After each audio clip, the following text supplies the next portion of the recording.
Good evening, everyone. I am Tina Arora. Welcome to my channel, Tina Arora IQ Care. Yesterday, we have done the exercise 3B of the book Exploring Mathematics with Mental Math. That was about the quadrilaters. We have done the types of quadrilaters in previous classes. If you have done that classes, then well and good. If not, please watch that videos from my channel, Quadrilaters Properties and Exercise 3B. Today we will do the further types of parallelograms that are rectangle, square and rhombus. किस तरह करनी है, किहड़ियां types करनी है आपां rectangle, square and rhombus. तीनों दियां properties करनी है. फर्स्टली तुहानू डिफरेंस क्लियर होना चाहिए rectangle और square दा. Rectangle means opposite sides are equal. This is an example of rectangle. तुहाडे कोल phone है, that is also example of rectangle. This is a square shape, means all sides are equal. All sides equal means square. Opposite sides equal means rectangle. Firstly, we will explain the properties of rectangle. First property is every rectangle is parallelogram. Parallelogram already ਅਸੀਂ ਕਰ ਚੁੱਕੇ ਹਾਂ. Parallelogram ਦੇ ਵਿੱਚ ਆਪਾਂ ਕੀ ਕੀਤਾ ਸੀਗਾ ਕਿ opposite sides ਜਿਹੜੀਆਂ equal ਹੁੰਦੀਆਂ ਹੈ. Opposite sides equal ਹੈ? Yes, equal ਹੈ. Adjacent angles ਦਾ sum 180 degree ਕੀਤਾ ਸੀ. 180 degree ਹੋਏਗਾ adjacent angle ਦਾ, 90 degree ਹੈ, ਇਹ ਵੀ 90 degree ਹੈ, 180 ਹੈ. This property hold कर रही है parallelogram दियां. ਹੁਣ अगर इसे rectangle ਨੂੰ मैं rectangle ਨੂੰ थोड़ा ਜਿਹਾ ਇਸ ਤਰ੍ਹਾਂ tilt करके देखा तो parallelogram लग रहा है. मींस कि हर एक rectangle ਨੂੰ ਆਪਾਂ parallelogram show कर सकते हैं. Every rectangle is a parallelogram. That is first property of rectangle. याद रखना है, every rectangle is a parallelogram. हर एक rectangle ਨੂੰ parallelogram ਅਸੀਂ show कर सकते हैं. Second property है opposite sides are equal. कोई भी rectangle देखो, चाहे तुसी अपना फोन देख लो, चाहे इवन की बोर्ड देख लो, बोर्ड दियां भी क्या है, opposite sides जो है वो क्या है, equal है. Opposite side equal means rectangle. All angles are 90 degree. कोई भी rectangle देख लो, rectangle दे all angles क्या होंगे है, 90 degree होंगे है. चाहे बोर्ड देख लो, बोर्ड दे भी all angles क्या है, 90 degree है. Next है diagonals are equal and bisect each other. Diagonal किस तरह बनाने हैं, वर्टेक्स है, कंसेक्यूटिव नहीं, आप किहड़ियां लेनियां, दूर वालियां वर्टेक्स. नॉन कंसेक्यूटिव वर्टेक्स नु मैं मीट कर रही हूं, इस तरह मीट कर रही, मेरे को डायगोनल बन रहा. एक डायगोनल मेरे को आ बन रहा, आ लाइन डायगोनल दी है. ठीक है जी, एक डायगोनल हो गया. सेकंड डायगोनल मेरे को इस तरह बनेगा, इस साइड में दूसरे जेडे नॉन कंसेक्यूटिव वर्टेक्स है उन्होंने मैं मीट करूंगी.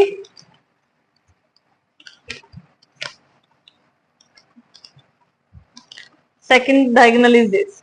दोनों देखो डायगोनल जेडे हैं आपस में बाइसेक्ट कर रहे हैं. आ पोर्शन इस पोर्शन दे इक्वल है, आ पोर्शन इस पोर्शन दे इक्वल है. जो छोटे होंदे आप इस तरह करके बनाते भी सीगे, ਉਹਦੇ ਅਕੋਰਡਿੰਗ ਵੀ ਤੁਸੀਂ ਦੇਖ ਸਕਦੇ ਹੋ ਕਿ ਆ ਸਾਈਡ ਜਿਹੜੀਆਂ ਵਾ ਡਾਇਗੋਨਲ ਜਿਹੜੇ ਰੈਕਟੈਂਗਲ ਦੇ ਉਹ ਕੀ ਕਰਦੇ ਆ, ਬਾਈਸੈਕਟ ਕਰਦੇ ਆ. ਬਾਈਸੈਕਟ ਮੀਨਸ ਇਕੁਅਲ ਪਾਰਟਸ ਦੇ ਵਿੱਚ ਡਿਵਾਈਡ ਕਰਦੇ ਆ. याद रखनी है प्रॉपर्टीज. ਤੇ ਲਾਸਟ ਪ੍ਰੋਪਰਟੀ क्या है, sum of adjacent angle is 180 degree. ये तो तीनों ਦੇ ਵਿੱਚ प्रॉपर्टी आनी ही आनी है क्योंकि 90 डिग्री है. 90 90 कितने हो गए, 180 डिग्री. तो रेक्टेंगल ਦੇ ਵਿੱਚ ਵੀ एडजेसेंट एंगल ਦਾ सम क्या ਹੁੰਦਾ है, 180 डिग्री है. प्रॉपर्टीज क्लियर है रेक्टेंगल दियां. रेक्टेंगल शेप गिवन क्लियर है. ठीक है, रेक्टेंगल तो पैरेललोग्राम बनाना है, किस तरह, इस तरह बना सकते हैं. सो आप कह सकते हैं एवरी रेक्टेंगल इज पैरेललोग्राम. फिर आ तो ऑलरेडी तुसी प्रीवियस क्लासेस, छोटिया क्लासेस चो पढ़े हुए हैं. ऑपोजिट साइड इक्वल होंदी है, ऑल एंगल 90 डिग्री होंदे हैं, डायगोनल जेडे आ इक्वल होंदे हैं एंड बाइसेक्ट करदे हैं each other. Sum of adjacent angle is 180 degree, जो कि आप फर्स्ट क्लास तो ही आप कर रहे हैं, रिपीटेडली रिपीट हो रही है प्रॉपर्टी साडे कोलों. Sum of adjacent angle is 180 degree. जो पैरेललोग्राम दी प्रॉपर्टीज है ये आप कर रहे थे कि आप क्वाड्रिलेटर दे तीन बेटे है, ट्रेपीजियम, पैरेललोग्राम एंड टाइप्स. हुण पैरेललोग्राम दे फर्दर 3 बेटे आप दसे सीगे, rectangle, square and rhombus. Means जो प्रॉपर्टीज पैरेललोग्राम दियां वा वो तो इन्हां तिन्नां ने इनहेरिट कर ही लेनी है.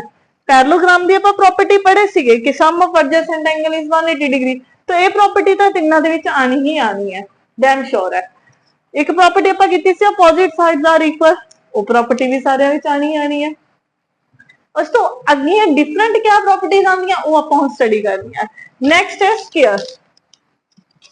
हुण स्केयर किस तरह है? स्केयर मींस जो आप छोटियां क्लासेस तो पढ़ते आए ऑल साइड्स आर इक्वल। अगर किसी चीज दियां किसी भी शेप दियां क्लोज शेप है ऑल साइड्स इक्वल है तो मींस क्या बनेगा? वो स्केयर बनेगा। Square every square is rectangle बोल सकते हैं आपां। हुण देखो स्केयर है स्केयर में अपोजिट साइड भी तो इक्वल बोल ही सकती हैं। अगर ऑल साइड इक्वल है तो अपोजिट साइड इक्वल भी तो आप बोल ही सकते हैं, ਉਹਦੇ ਵਿੱਚ भी कोई दिक्कत नहीं है। इसलिए आप की कह सकते हैं एवरी स्केयर इज रेक्टेंगल।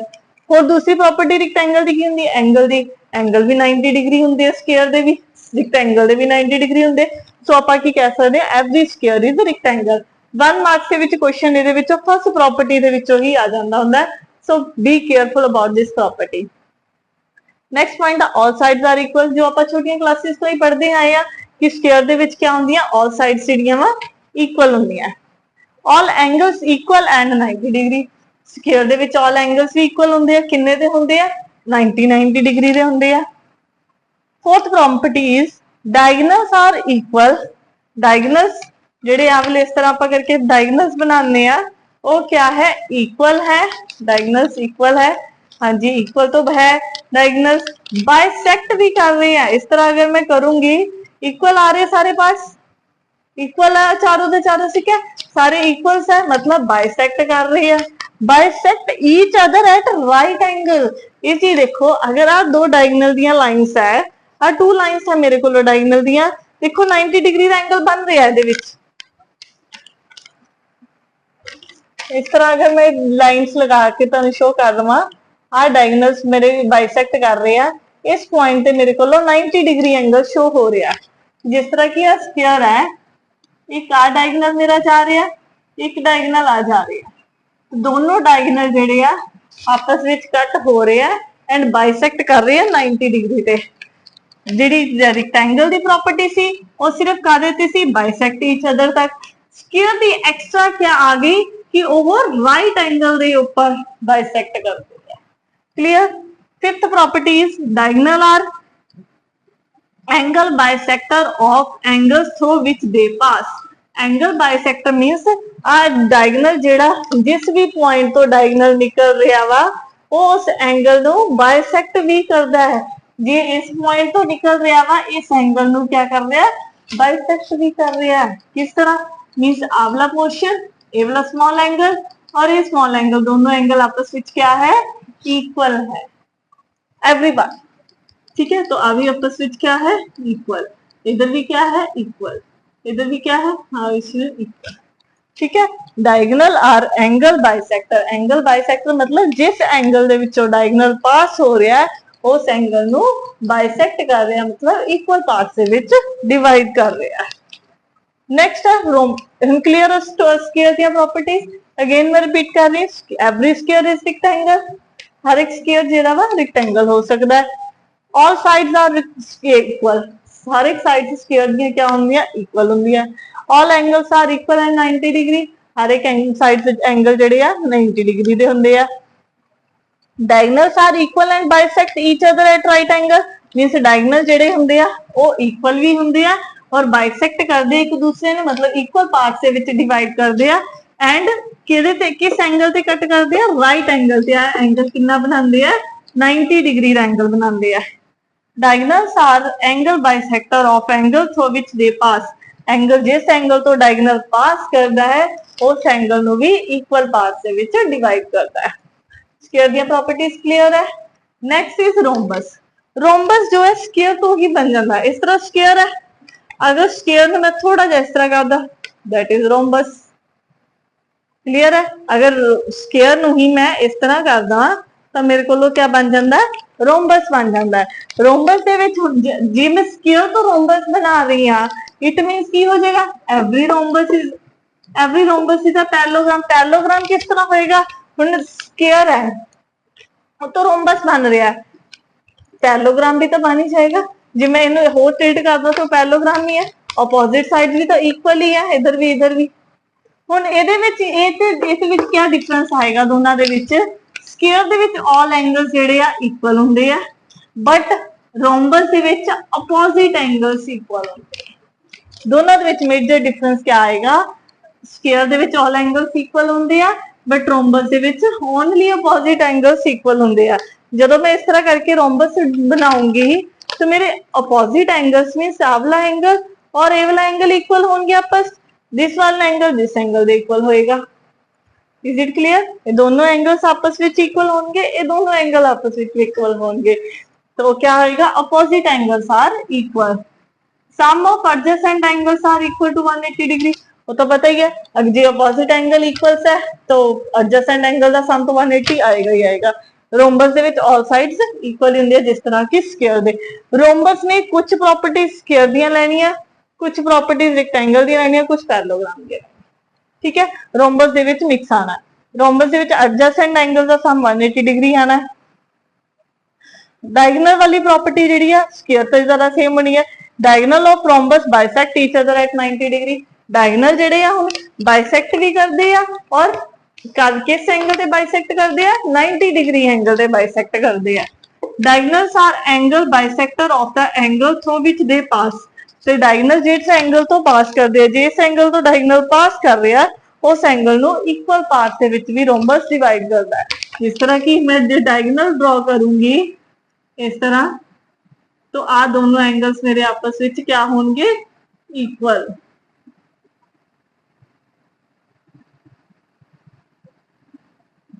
ये दोनों एंगल आपस में भी क्या होंगे, इक्वल।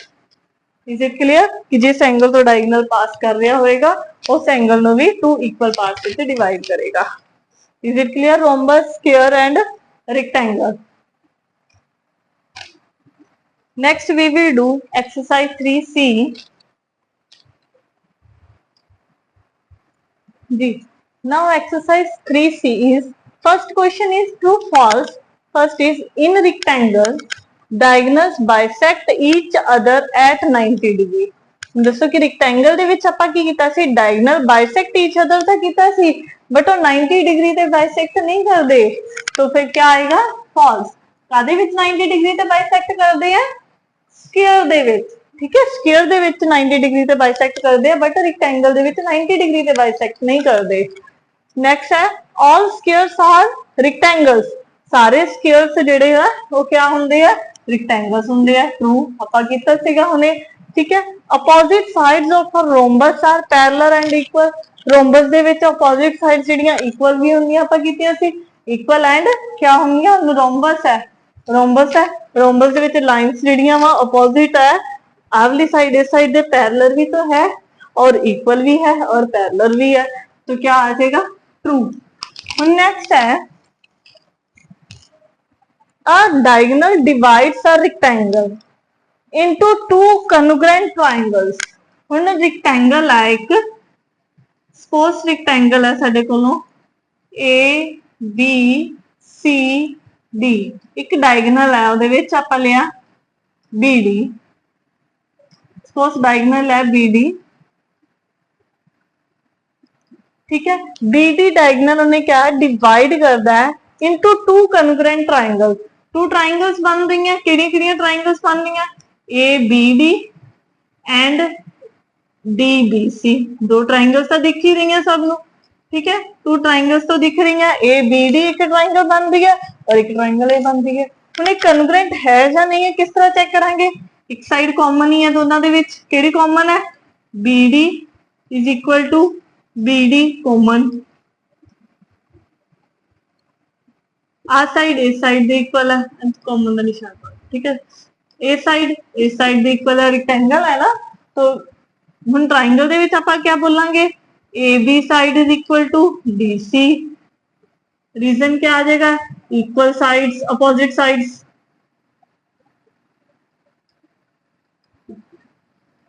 Opposite sides. और नेक्स्ट क्या आ जाएगा, AD is equal to BC, opposite sides are equal, ठीक है। तो क्या आ गया, तीनों साइड, थ्री साइड्स इक्वल आ गई हैं, थ्री साइड्स इक्वल है, तो क्या आप कह देंगे 7th ग्रेड आप किते सी बाय SSS रूल या क्राइटेरिया, क्या आ जाएगा, triangle ABD is congruent to triangle DBC। Congruent है तो क्या आ जाएगा, ट्रू आ जाएगा। Is it clear? ठीक है, चेक कर सकते हो तुसी किस तरह चेक किया। ड्राइंग नहीं पता चल रहा क्वेश्चन कित्थों आ गया, क्वेश्चन नु जिन्ना समझ आंदा उन्ना करो। डायगनल बोलिया उन्हें रिक्टेंगल दा, रिक्टेंगल लिया डायगनल बना दिता। उन्हें क्या रिक्टेंगल दा डायगनल जिहड़ा डिवाइड करदा two congruent triangles, two triangle से डिवाइड कर रहे हैं, ये तो सानू पता है। कॉन्ग्रुएंट है या नहीं है चेक कर लो। चेक किस तरह करना, एक साइड कॉमन है दिख रही है, अपोजिट साइड इक्वल है दिख रही है सानू, तो क्या आ जाएगा बाय एसएस रूल, दोनों ट्रायंगल्स क्या आ जाएंगे कॉन्ग्रुएंट आ जाएंगे। कॉन्ग्रुएंट है तो क्या आ जाएगा, आंसर विल बी ट्रू।